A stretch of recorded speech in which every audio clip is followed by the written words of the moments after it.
You're lying in a narrow bed at St. Bartholomew's Hospital in London, the year 1343, and the man beside you just died. No one has moved him yet. His body lies stiff under a thin wool blanket, mouth slack, eyes half open. You don't know his name. You never did. He arrived 3 days ago coughing blood, too weak to speak. The monks said prayers over him last night. This morning, sometime before dawn, his breathing simply stopped. The bell has not rung for him yet. There are rules about these things. You can smell him. You've been smelling him for hours. Death has a scent, sweet, heavy, wrong. It clings to the air, mixing with sweat, damp straw, old blood, and human waste. Your nose burns, your stomach churns. You turn your head away, but the smell is everywhere. There is no escaping it. This is what healing looks like in the 14th century. It's just after dawn. Pale light filters through narrow windows set high in the thick stone walls, slicing the darkness into long gray bands. Dust floats in the air, visible only when it crosses the light. The hospital hall stretches long and dim, perhaps 60 feet from end to end. 2 rows of beds line the walls, leaving a narrow aisle down the center. These are not beds, as you would recognize them. They are wooden frames topped with sacks of straw, lumpy and flattened by years of use. Some hold 1 patient. Others hold 2, occasionally 3. The straw hasn't been changed in weeks. It crackles when people shift their weight. It absorbs everything: sweat, urine, vomit, blood. The smell is overwhelming. Beneath it all is something sickly sweet and rotten that you can't quite name. That smell is infection.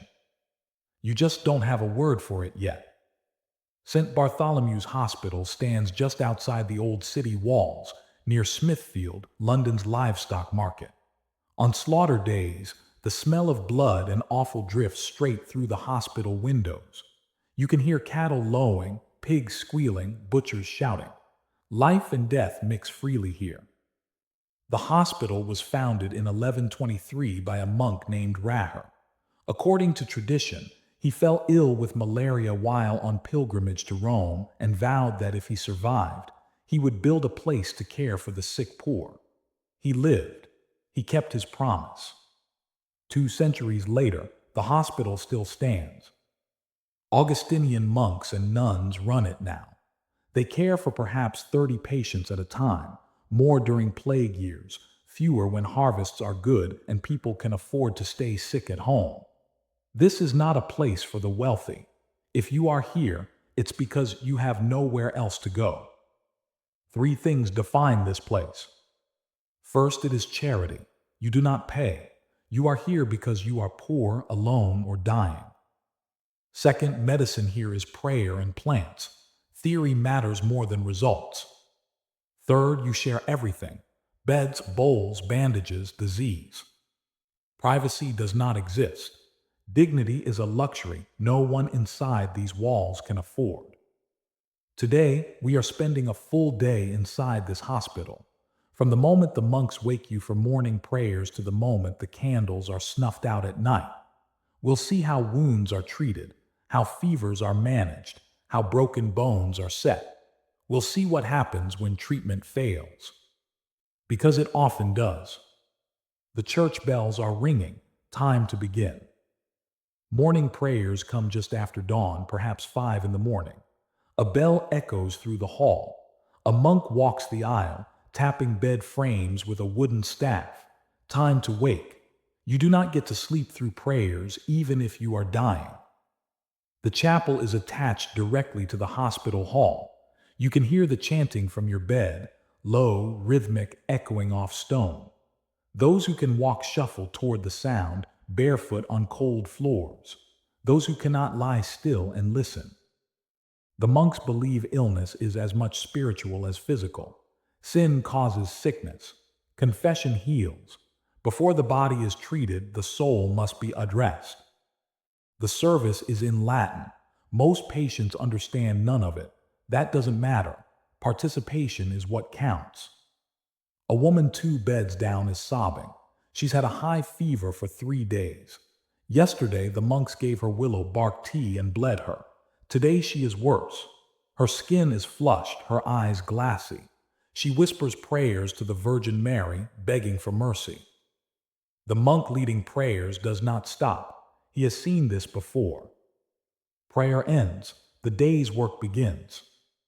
A nun enters carrying a wooden bowl of pottage, thick oat porridge, watery and barely warm. One bowl is shared between two patients. One wooden spoon. You take turns. The man beside you, the dead one, does not eat. The nun notices. She pauses, crosses herself, and moves on. Someone will deal with the body later. For now, there are others who need feeding. You eat a share. You are starving. Illness does not pause hunger. Across the hall, a boy of perhaps 10 years old vomits into the straw. No one cleans it. There is no staff for that. His mother sits beside him, helpless.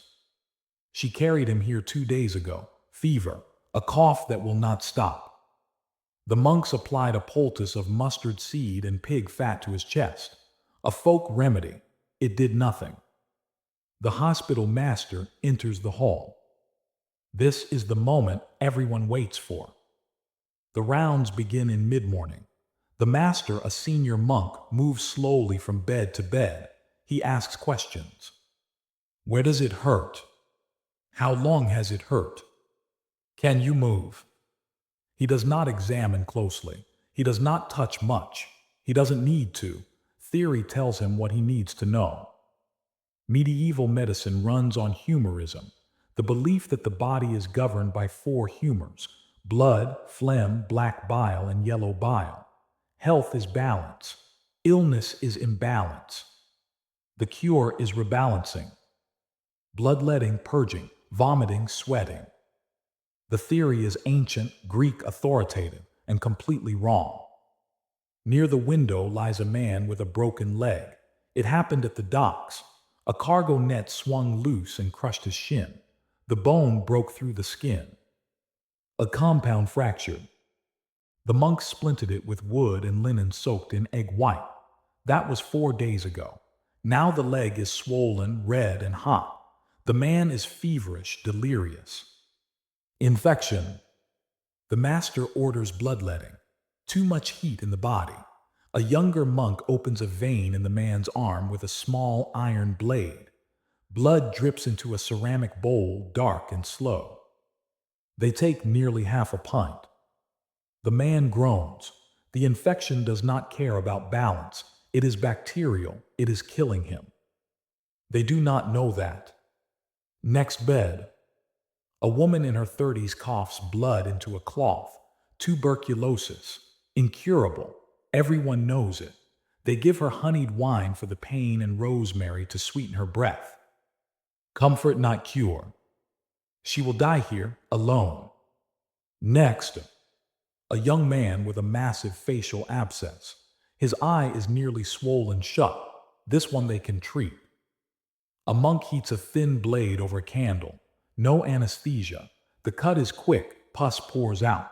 The man screams. Honey and crushed herbs are packed into the wound. Honey works. They don't know why, it just does. By midday, the hall smells of blood and sweat and cooked grain. In a small room off the hall, the hospital's pharmacy hums quietly.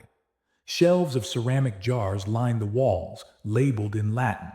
Herbs, powders, animal parts. A monk grinds dried willow bark. Another measures chamomile. Poppy resin opium is locked away. Too expensive for most patients. A poultice is prepared from bread mold, garlic, and wine. Sometimes it saves lives. Sometimes it doesn't. Outside, Smithfield Market roars. Blood runs in the streets. Flies swarm. The hospital's well sits in the same courtyard where animals are slaughtered. People drink the water. They get sick. They come here. The cycle never stops. In the afternoon, surgery. A carpenter crushed 3 fingers in a workshop accident. Bone shards stick out at impossible angles. The decision is made quickly. Amputation. They give him wine and a leather strap to bite. Two monks hold him down. A third works fast with a saw heated over a brazier. The screams echo off stone. The cautery iron follows, sealing the wounds with fire. The smell of burning flesh fills the hall. The man passes out. If infection doesn't set in, he will live. But he will never work again. Evening comes. Supper is more pottage, barley bread, weak ale. A nun feeds those too weak to lift a spoon. A dying woman refuses food. A child cries for her mother. A nun sings softly. Not medicine, just kindness. Night falls, candles flicker. The hall sinks into shadow. A monk keeps watch. Someone dies before dawn. They cover the body and wait for morning. St. Bartholomew's will endure for centuries, through plague, through war, through reform. In 1343, it is a place where medicine is faith, survival is luck, and suffering is met with effort even when cure is impossible. The monks do not save most of their patients, but they try. And in a world without antibiotics, anesthesia, or germ theory, trying is radical. This was healing in medieval London. Brutal, limited, faithful. And astonishing that it worked at all.